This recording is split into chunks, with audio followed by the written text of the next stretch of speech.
Sabay sa National Bike Day ngayon ang pagpedal ng mga siklista para ipanawagang panagutin ang mga kurakot.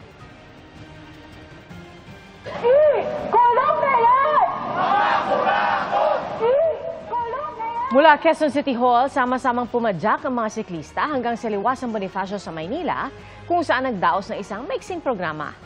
Ayon sa organizer, apektado ng korupsyon ang cycling community dahil sa bulsa ng mga korap na pupunta ang pondo mula sa kaban ng bayan na dapat sanay nailaan sa pagtitiyak na ligtas ang mga kalsada at bangketa para sa mga pedestrian at siklista.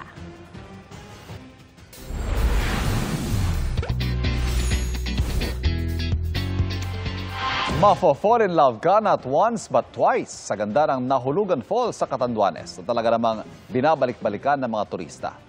Pasyalan natin yan sa pagtutok na ito. Hitik sa mga nagagandahang atraksyon ang probinsya ng Catanduanes at may isa rito na binabalik-balikan ng mga turista.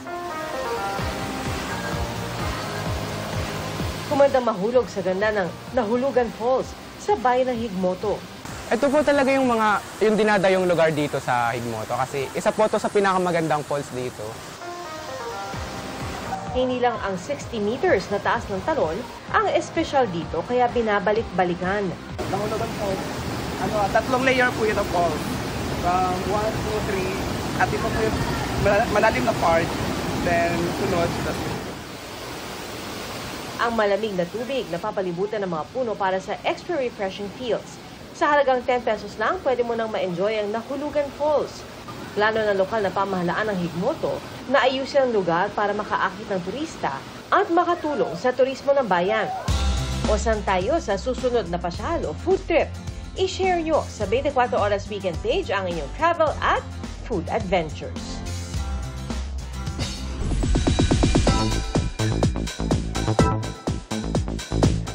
Reunited sa upcoming Kapuso drama and musical series na Born to Shine, sina Sparkle star Michael Sager at Stephanie. Si Michael ibinahagi din ang kanyang excitement para sa housemates ng PBB Celebrity Collab Edition 2.0 na nasa loob ng bahay ni Kuya ngayon. Narito ang aking chika. Proud ang ex-PBB Celebrity Collab housemate na si Michael Sager sa current housemates ng PBB Celebrity Collab Edition 2.0. Exciting daw na makita ang celebrity housemates in their true, authentic selves. Oh, nagkakainlaban na sila dun eh. Natutuwa lang ako kasi siguro yung experience talaga nila, yun yung sinasabi ko sa kanila na mararamdaman nyo lang pag nasa bahay kay ni Kuya. It's the magic inside the house. And for them, honestly, enjoy it lang. Tingin ni Michael, challenging para sa Collab 2.0 housemates na magpapasko at magbagong taon sila sa bahay ni Kuya. Alam niyo po, parang lagi nilang sinasabi, parang kawawa yung mga housemates. Pero for me, if you put it in another perspective, siguro ang saya rin na once in a lifetime ma-experience mo magpasko sa bahay ni Kuya. Oy, sige, tara. Promise. Kasi kung mapapasukin Nako, gusto ko pa pumasok as house challenger ulit. Bibida si Michael sa upcoming Kapuso drama and musical series na Born to Shine kasama si Stephanie. Makakasama nila ang ilang batikang mga artista at ma-stretch ang kanilang singing and acting talents. More than the project itself, sobrang excited po ako dun sa magiging relationship namin off-cam, yung mabibuild po talaga. So yeah, so excited.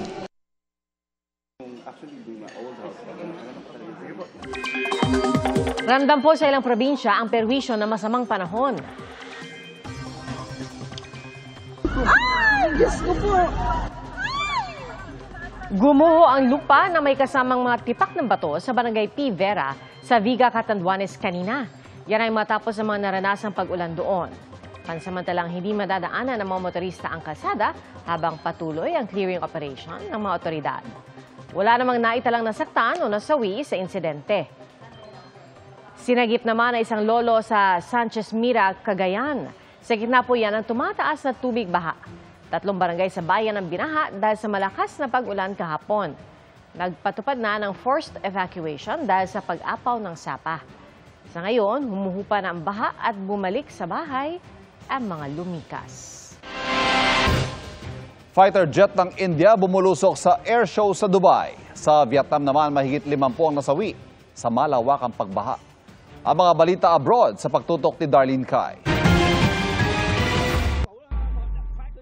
Halos umabot na sa bubong ng mga sasakyan ang taas ng bahang tumambad sa mga residente sa Central Vietnam. Ayon sa mga eksperto sa Vietnam, ang pagbaha ay dulot ng walang patid na pag-ulan bunsod ng northeasterly at easterly winds. Pinalala pa ang mga ulan ng hangin mula sa dagat at ng high atmospheric pressure sa Pacific Ocean. Sa tala ng mga otoridad, umakyat na sa 55 ang nasawi at 13 ang hinahanap. Sa Gyalay Province, halos umabot sa bubong ng mga bahay ang taas ng baha. Malakas na ragasan ang bahang sumalubong sa mga rescuer ng Can Hoa Province. Ayon sa Vietnam Disaster Agency, mahigit 200 bahay ang apektado ng baha.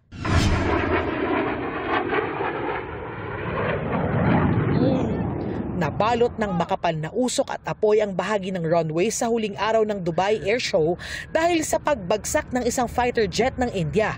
Ayon sa isa sa mga manonood, nasa 9 na minuto lang nasa himpapawid ang fighter jet bago ito bumagsak sa lupa. Kinumpirma ng Indian Air Force na nasawi ang piloto nito. Iniimbestigahan na ang sanhi ng disgrasya. Sumiklab ang sunog sa venue ng COP30 o 30th United Nations Conference of Parties sa Brazil. Sa kuha ng CCTV, kita ang mabilis na pagkalat ng apoy sa isa sa mga pavilion. Agad na pinalikas ang libo-libong delegado sa venue. Wala namang naitalang nasugatan sa insidente.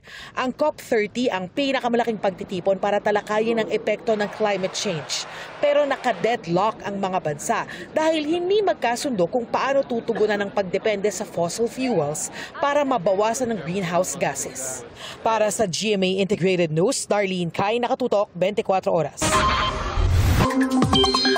4 na weather systems ang magpapaulan sa iba't ibang bahagi ng bansa bukas. Ayon sa Pag-asa, magdadala ng pagulan ng Intertropical Convergence Zone o ITCZ sa ilang bahagi ng Visayas at Mindanao.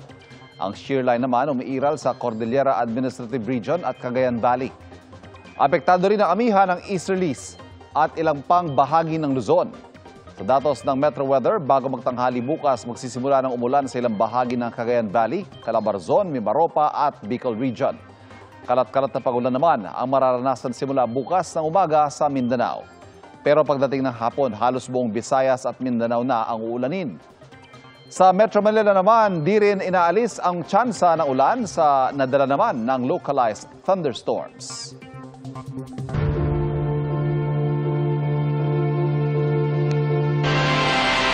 Matapos maglabas ng mga arrest warrant laban kay Zaldico, mga taga-DPWH at SunWest Inc., pinuntahan ng NBI Organized and Transnational Crime Division ang mga bahay ng ilan sa mga akusado. Nakatutok si Von Aquino.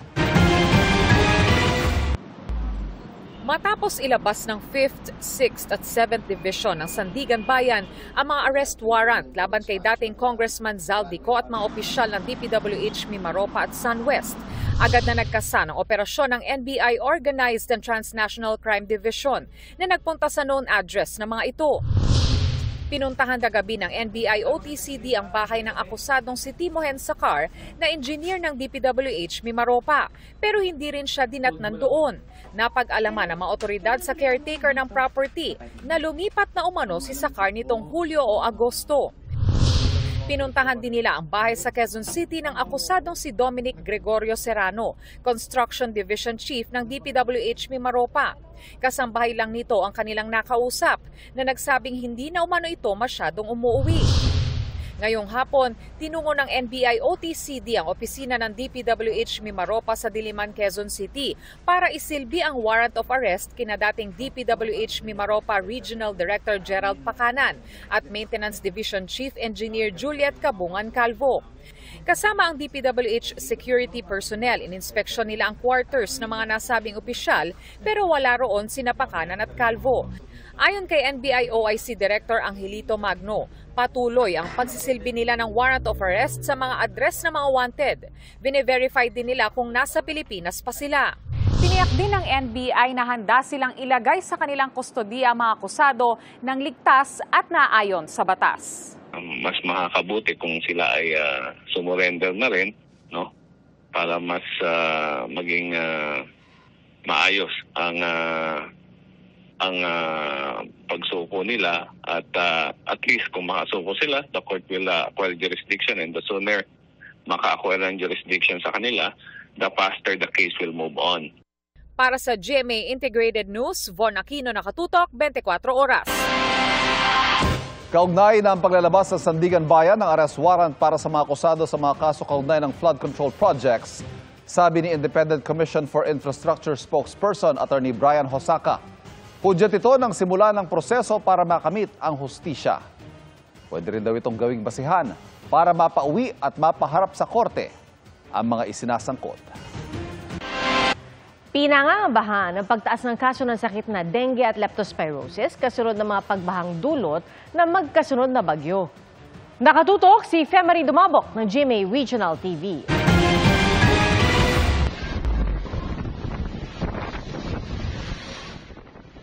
Bago tumama ang bagyong Tino at bagyong Uwan na nagdulot ng malawakang pagbaha sa iba't ibang rehiyon sa bansa, bumaba ng 8% ang naitalang bilang ng kaso ng dengue. Ayon sa Department of Health, mula mahigit 15,000 kaso noong huling linggo ng Setyembre hanggang unang linggo ng Oktubre, bumaba ito sa mahigit 14,000 mula October 12 hanggang October 25. Paghupa ng baha, pinangangambahan ngayon ang pagtaas ng kaso ng dengue at leptospirosis. Sa barangay San Nicolas proper sa Cebu City, nasawi ang isang babaeng 6 na taong gulang dahil sa dengue.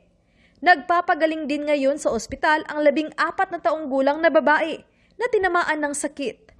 Nagsagawa na ng misting operations ang Talisay City Health Office sa 3 lugar sa lungsod. May mga hindi pa raw humuhupa na baha roon at patuloy ang clearing operation. May banta rin ng leptospirosis. Sa pinakahuling datos ng Provincial Health Office, 7 na ang nasasawi sa sakit.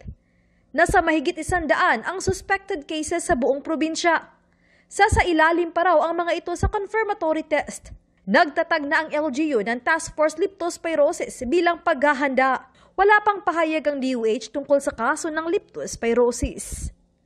Para sa GMA Integrated News, Femari Dumabok, nakatutok 24 oras. Sa kabila ng paulit-ulit na paalala ng otoridad, marami pa rin namamataang pumaparada sa kabaan ng Chino Roces Avenue sa Makati at Taguig. Bagaman maluwag ang traffic, namataan ng GMA Integrated News sa may ilang pribado at pampublikong sasakyang nakahinto sa gilid ng kalsada. Sa harap mismo ng isang police station, may mga motor na nakaparada sa kalsada at bangketa. May naglilinis pa ng motorsiklo. May mga nagtitinda ng pagkain sa gilid ng kalsada. Walang otoridad na nagbabantay doon kanina pero dati na silang nagpaalala na bawal pumarada o maglagay ng anumang sagabal sa naturang kalsada. Ayon sa Barangay Magallanes sa Makati na nakakasakop sa bahagi ng Chino Roces, inatasan nila ang kanilang mga tauhan na i-monitor ang traffic roon. Araw-araw daw nilang tinututukan ang sitwasyon. Ayon sa kapitan ng Barangay Fort Bonifacio sa Taguig, inatasan din nila ang kanilang mga tanod na bantayan ang bahagi ng Chino Roces na sakop ng kanilang barangay. Karaniwan daw nilang problema ang mga pumaparada para mananghalian sa mga nagtitinda sa bangketa. Mga kapuso, 33 tulog na lang. Pasko na. Pinailawan ang higanting Christmas tree na gawa sa recycled materials sa Valencia, Negros Oriental. At gawa naman sa mga nakumpiskang tambucho ang Christmas tree at Belen sa Sagay City, Negros Occidental. Narito ang report. 5, 4, 3, 2, 1. Ready na sa Pasko ang Valencia, Negros Oriental. Sinindihan na ang kanilang higanteng Christmas tree at ang kalangitan pinakinang ng makulay na fireworks. Ang Christmas tree na may taas na 35 talampakan gawa sa recycled materials. Ang mga pailaw ay may disenyong music icons. Ayon sa Municipal Tourism Office, paraan nila ito para pagaanin ang loob ng mga residente sa gitna ng may issue sa katiwalian at mga naganap na kalamidad. At speaking of recycled, may ibubuga rin daw ang Christmas tree at Belen sa Sagay City, Negros Occidental na gawa sa mga tambucho.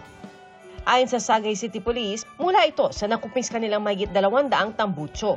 Nagsisilbi raw itong paalala ng kanilang kampanya kontra illegal mufflers. Nagliwanag ang mga disenyong bituin na buksan ng higanteng Christmas tree ng San Jose City, Nueva Ecija. Tampok din doon ang kanilang life-sized Belen. Nagningning din ang iba pang makukulay na ilaw at Christmas display na nagbigay saya sa mga residente. Ayos naman po, maganda. Masaya mga bata.